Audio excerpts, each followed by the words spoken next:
But the results of the above experiment could not be explained satisfactorily on the basis of the wave theory of light.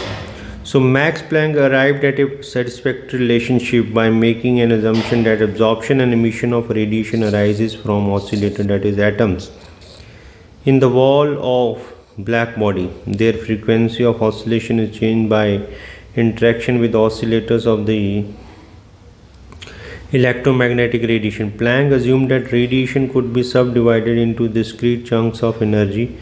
He suggested that the atoms and molecules could emit or absorb energy only in discrete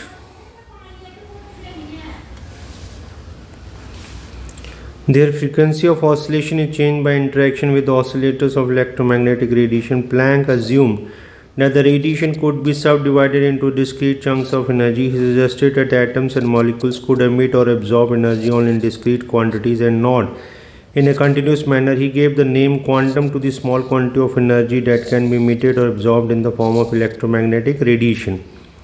The energy of a quantum of radiation is proportional to its frequency and is expressed by the equation E is equal to h mu. The proportionality constant h is known as the Planck's constant and has the value 6.626 in 10⁻34 joules second. So with this theory, Planck was able to explain the distribution of intensity of the radiation from black body as a function of frequency or wavelength at different temperatures. Quantization has been compared to standing as on a staircase, and person can stand on any step of a staircase, but it is not possible for her to stand in between the two steps. The energy can take any one of the values from the falling set but cannot take any value between them. So E is equal to 0, h mu, 2 h mu, 3 h mu, n h mu. तो जैसे ये light पड़ी और यहाँ से emit किया electrons और ये डिटेक्टर पे आया, राइट, तो पॉजिटिव चार्ज इधर और then so in this way the electrons will flow. Photoelectric effect.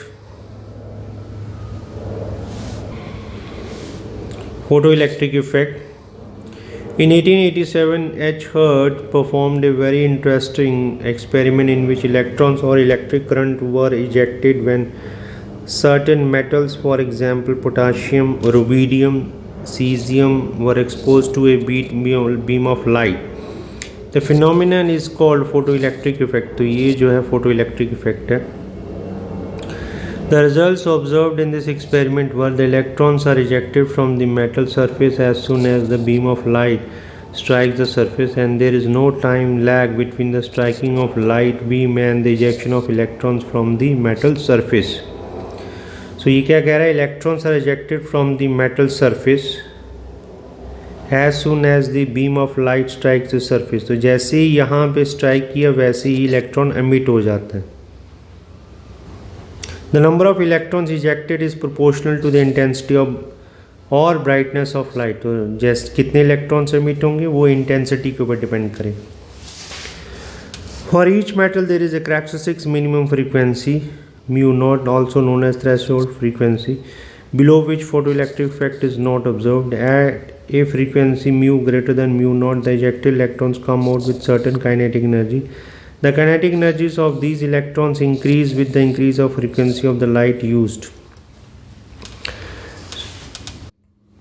So क्या होगा? इसमें minimum frequency चाहिए होगी, right? All the above results could not be explained on the basis of laws of classical physics. According to latter, the energy content of the beam of light depends upon the brightness of the light. In other words, number of electrons ejected and kinetic energy associated with them should depend on the brightness of light. It has been observed that though the number of electrons ejected does depend upon the brightness of light, the kinetic energy of the ejected electron does not.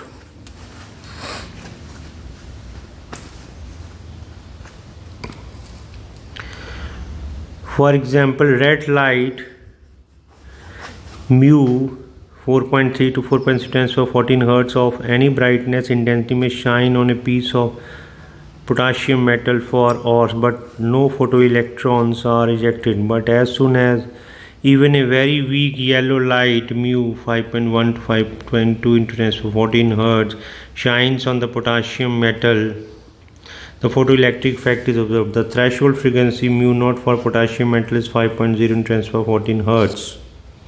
Means एक minimum frequency चाहिए होगी तभी वो जो है electron emit हो पाएगा. Einstein 1905 was able to explain the photoelectric effect using Planck's quantum theory of electromagnetic radiation as a starting point. So shining a beam of light onto a metal surface can therefore be viewed as shooting a beam of particles, the photons. When a photon of sufficient energy strikes an electron in the atom of the metal, it transfers its energy instantaneously to the electron during the collision, and the electron is ejected without any time lag or delay. Greater the energy possessed by the photon, greater will be the transfer of energy to the electron, and greater is the kinetic energy of the ejected electron. In other words, kinetic energy of the ejected electron is proportional to the frequency of the electromagnetic radiation. Since the striking photon has energy equal to h mu and the minimum energy required to eject the electron is h mu naught, also called the work function, then the difference in energy h mu minus h mu naught is transferred as the kinetic energy of the photoelectron. So following the conservation of energy principle, the kinetic energy of the ejected electron is given by this: h mu is equal to h mu naught plus half of mv square, where m is the mass of the electron and mu is the velocity, and this v is the velocity associated with the ejected electron. Lastly, a more intense beam of light consists of a large number of photons. Consequently, the number of electrons ejected is also larger as compared to that in an experiment in which a beam of weaker intensity of light is employed.